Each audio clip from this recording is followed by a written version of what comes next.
안녕하십니까. 시간이 인생인데 귀중한 시간을 들여서 제 방송에 찾아주셔서 감사합니다. 시간에도 품질이 있듯이 돈에도 품질이 있습니다. 돈을 버는데도 쓰는데도 품격이 있습니다. 최선은 사람을 살리는 일로 돈을 벌어서 다른 사람에게 멋지게 쓰는 겁니다. 사회에 환원하는 겁니다.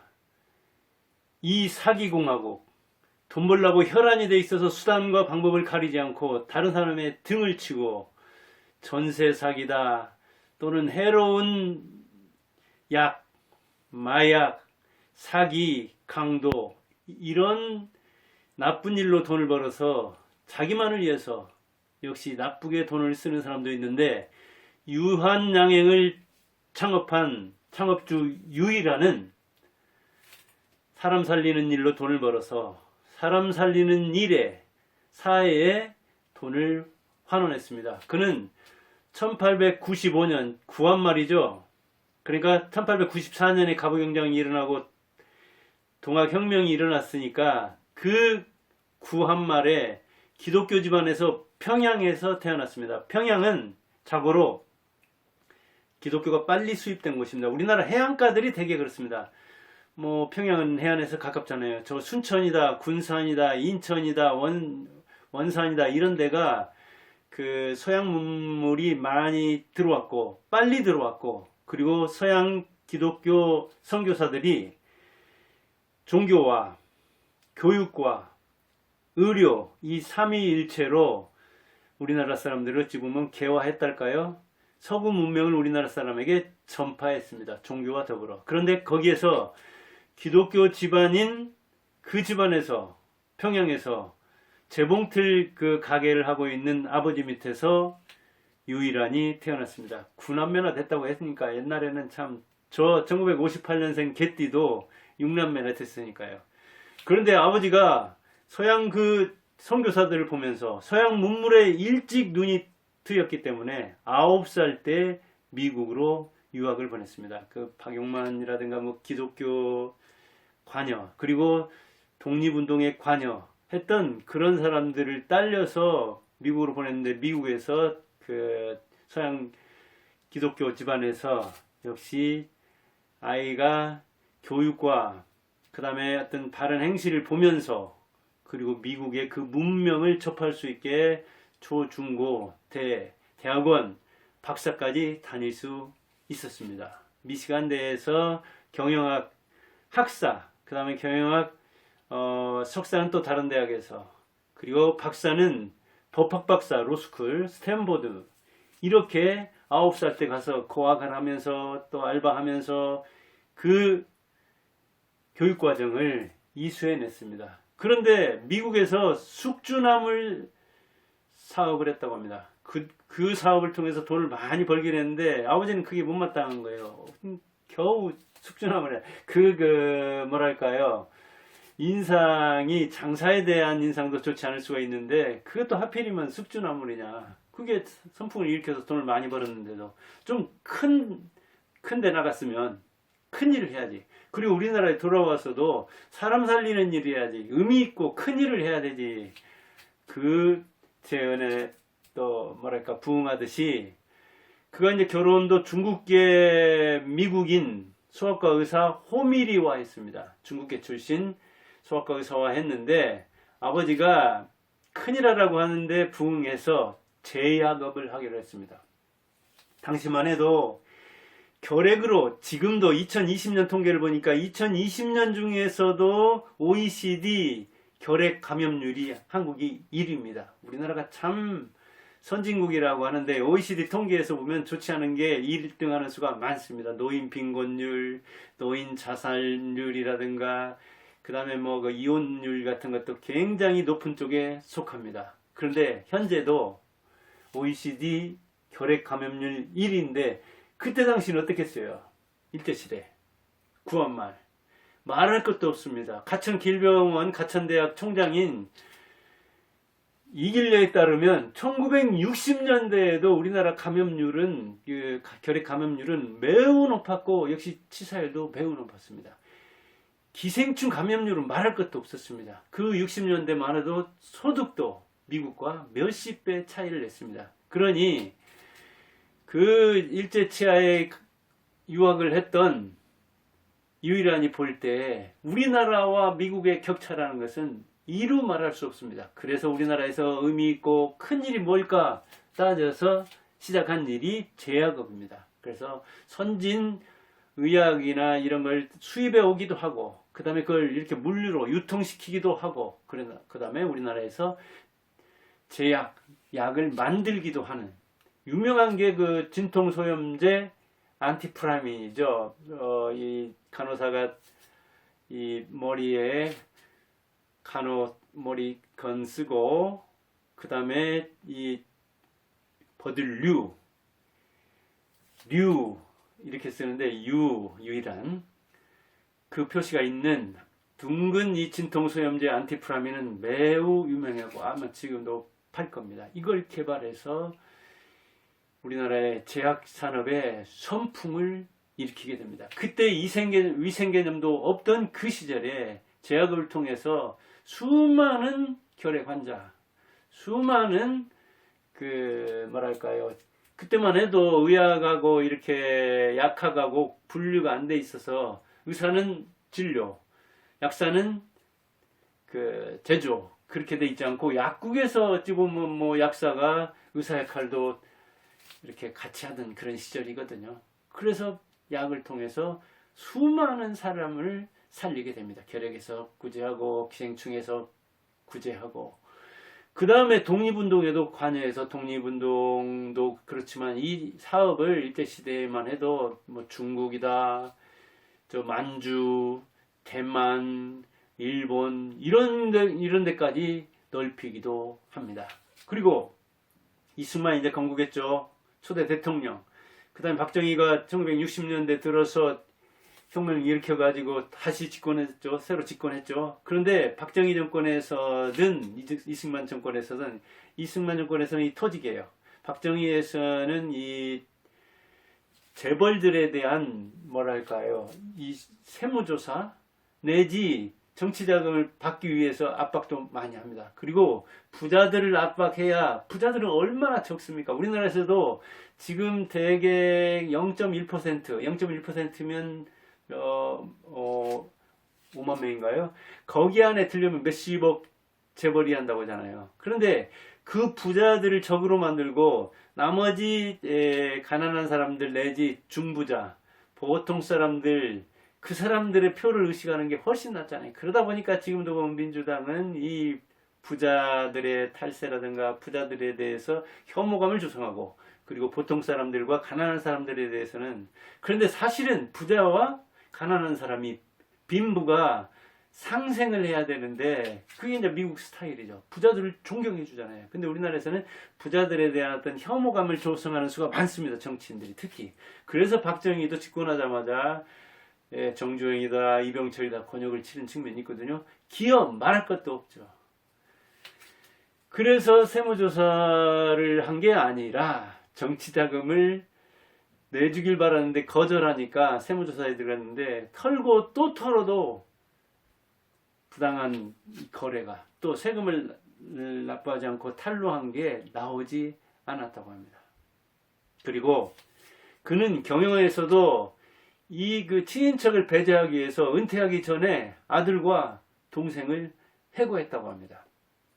그런데 경영에 장애가 될 만한 사람들을 미리 해고하는 뜻을, 그 9형제나 되면 얼마나 형제들이 많았겠어요. 그리고 그 자리에 대한 욕심, 돈에 대한 욕심이 얼마나 많았겠어요. 그런데 아들과 동생을 해고할 때 역시 잡음이 일어나기는커녕 그들에게 회사에서 퇴직금을 줬는데 퇴직금 반환 소송을 했다는 거예요. 그런데 판사가 보니까 돈을 더 내놓으라는, 퇴직금을 더 받으려고 소송한 게 아니라, 아니 왜 이렇게 우리에게 퇴직금을 많이 줬느냐, 그래서 그것을 전부 환원하기 위해서 그랬다는, 이거는 이제 뭐 미화와 과장이 섞인 만들어낸 일화라고도 하는데, 그럴 정도로 깨끗하게 동생들과 아들들도 그 창업주의 정신에 승복을 했다는 거예요. 그래서 은퇴 전에 경영 일선으로부터 친인척을 배제하려는 그 창업주 유일한의 뜻을 받들었다는 것이죠. 그리고 실제로 전문 경영인에게 승계를 하고 유일링이라는 손녀가 있었는데 그 손녀에게 교육비 1만 달러? 뭐 그것도 가난한 사람에게는 거창히 큰 돈이지만 실제로 지금 보니까 지금 들어가서 보니까 주식 가치가 한 주당 뭐 6만 원 안팎이고 시가총액은 4조 5,600억 안팎이더라고요. 그러니까 뭐 이 조라는 게 대단한 거고 지금 그 주식은 보니까 주식을 보유하고 있는 건 23% 안팎 유한재단과 그 유한 그 학교 교육재단과 유한재단에서 그러니까 재단으로 내놓은 거죠. 그 재단에 이제 친인척이 관여하는 경우도 있긴 할 겁니다. 그러나 되도록이면 그 재단이 됐든 이 회사가 됐든 전문 경영인에게 승계를 해주고 자녀들에게는 너희들 배울 만큼 배우지 않았냐. 이제 밥벌이는 너희들이 알아서 하라. 그러나 손녀는 아직 교육의 단계에 있으니까 그 교육비는 역시 남겨주겠다. 이렇게 나온 거예요. 그리고 기독교 집안에서 평양에서 자랐다고 했죠. 우리나라 기독교 미션스쿨 유명한 데가 어딥니까? 연세대, 이화여대, 그 다음에 가톨릭에서 하고 있는 서강대 이런 곳이잖아요. 그런데 유명한 또 병원은 어디예요? 세브란스 대학이잖아요. 세브란스는 어떻게 해서 생겨났어요? 미국에 있는 세브란스가 기부해가지고 역시 이 선교사와 이렇게 유관해서 선교사가 미국에서 이렇게 기부금을 모을 때 거기에 거액을 기부해가지고 그 이름을 세브란스라고 지은 거잖아요. 연세대도 연익 전문학교와 그 다음에 세브란스 대학이 합쳐진 게 연세대학 아닙니까? 거기에 세브란스 병원에 주식을 1200주를 기부했는데 이게 세브란스 병원이 대형화되는데 기초가 되었다고 합니다. 지금도 어때요? 연세 세브란스 대학, 세브란스 병원 어마어마하게 이렇게 성장해 가는데 이때 이런저런 기부금이 엄청나게 많이 관여를 하게 되는데 거기에 대형 기부를 한 사람이 누구냐? 유한양행 창업주 유일한이다. 그런 이야기죠. 그는 모두 다 돌려주고 떠나는 상황에서 이렇게 돈을 좋게 벌어서 정승처럼 써야 되는데 버는 과정에서도 자기가 이 철학에 맞지 않는 방식은 쓰지 않았다고. 경영도 그렇고 제품도 그렇고. 그래서 동아제약에 바카스가 막 비상해가지고 이 압박해오고 뭐 이 지금으로 말하자면 대박 프로젝트를 보면서 아니 우리가 일적 제약업을 시작했는데 저걸로 나라가 바카스? 우리도 저런 드링크제를 하니까 이 드링크제는 이제 그 뭐랄까요 자기가 생각하는 제약과 거리가 있게 빨리 뭔가 이렇게 그 일시적으로 자극을 하는 그런 건데 이런 그 드링크제를 정통 제약하는 회사에서 우리가 만드는 건 아니다 해가지고 관리자들 아니면 주주들이 이런 거 만들어서 우리 주식 좀 띄워달라 우리 회사 더 키우자 하는데 그거를 거절했다고 합니다. 그러니까 그런 어떤 그 자기만의 철학이 있는 거예요. 그러다 보니까 이 제약업을 문어발식으로 더 다른 산업으로 이렇게 키울 수 있는 그리고 말 그대로 그때 그 이벤트성 사업이 많이 뜨고 지는 걸 보아서 잡을 기회도 매우 많았는데 아니면 M&A를 통해서 다른 기업을 인수도 할 수 있었는데 그러지 않고 자기 그 전문 영역에 충실하고 그리고 자기 철학에 맞지 않는 그런 그 제품은 생산하지 않는 그런 사람으로 뭐랄까요 유일한의 정통 고집이랄까요 정통 보수적 경영 철학을 관철했습니다. 그는 유학파로서 사실은 사업에 성공한 사람들이 그렇게 많지 않습니다. 유학파로서 문제를 일으킨 친구들도 상당히 많습니다. 사실은. 그런데 유학파로서 이렇게 자기 경영과 법학이 어찌 보면 사업과 관련이 없는 것 같지만 경영과 법학이라는 것은 사업할 때 굉장히 뭐랄까요, 도움을 줄 수 있는 거죠. 판단할 때. 사업가는 판단하고 책임지는 사람 아닙니까? 아버지의 해안이 일단 통했죠. 어릴 때 미국에 선교를 시켰는데 아버지가 뭐랄까요, 재봉틀을 팔면서 서구의 그 선교사들을 접해보니까, 야, 이렇게 넓은 세상이 있고 이렇게 세계를 주도하는 나라가 저쪽에 있는데 그쪽에 대한 열망, 선망을 아들을 통해서 이뤘는데 역시 제대로 된 선택이었죠. 정말 조기 유학 조심스러운 거잖아요. 그 다음에 유학파로서 기독교 정신을 실천하고, 그리고 돈을 사람 살리는데 뭐랄까 쓰는, 사람 살리는 일로 돈을 벌어서 제약, 그리고 사회에 환원해서 수많은 사람들을 살려내는데 그 일을 지금도 하고 있어요.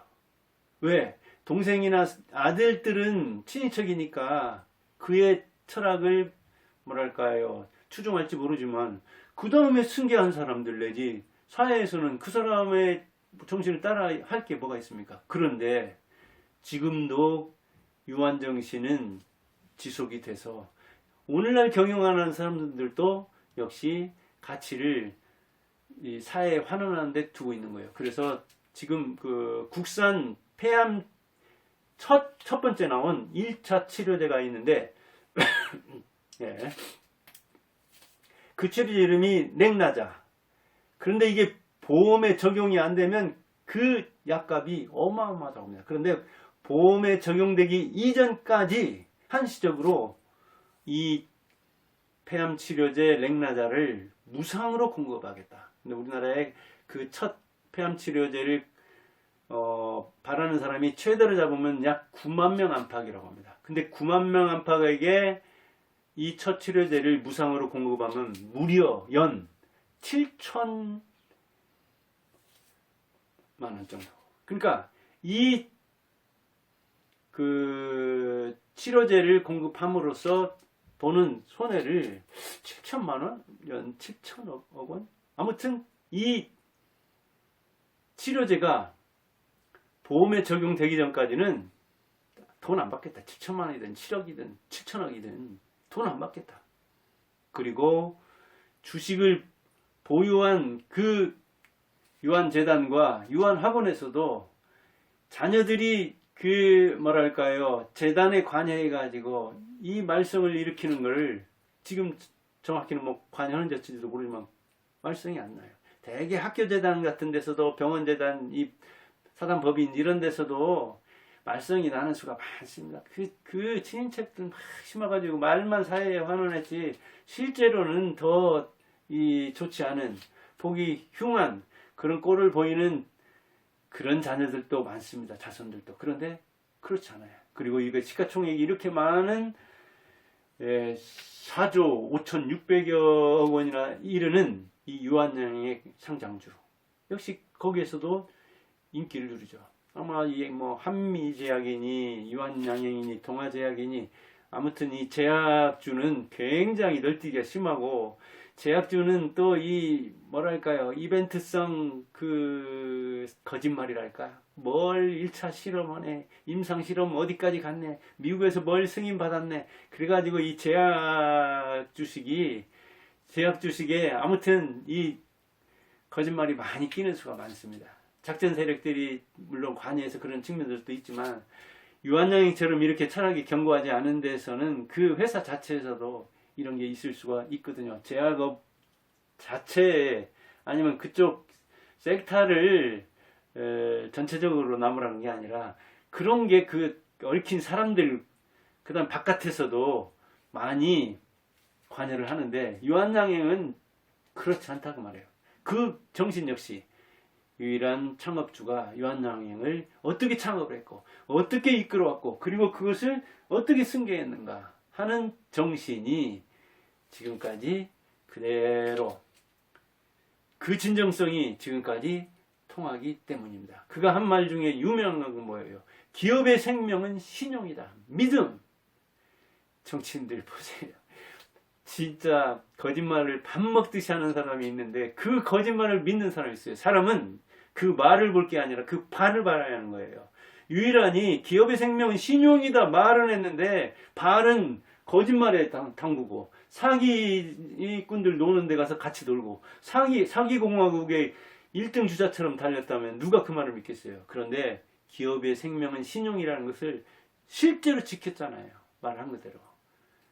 말이 중요한 게 아니라 발이 중요한 거예요. 그래서 정치인들이 저는 여기서 기업가와 견줘가지고 믿지 못할 사람이 워낙 많으니까 정치인이라고 다 그러겠어요. 괜찮은 사람도 있긴 한데 그렇지 않은 사람이 많다 보니까 거짓말쟁이들이 많다 보니까 선동 조작질하는 사람이 많다 보니까 하는 이야기예요. 그리고 기업에서 얻은 이익은 기업을 키워준 사회에 환원해야 된다.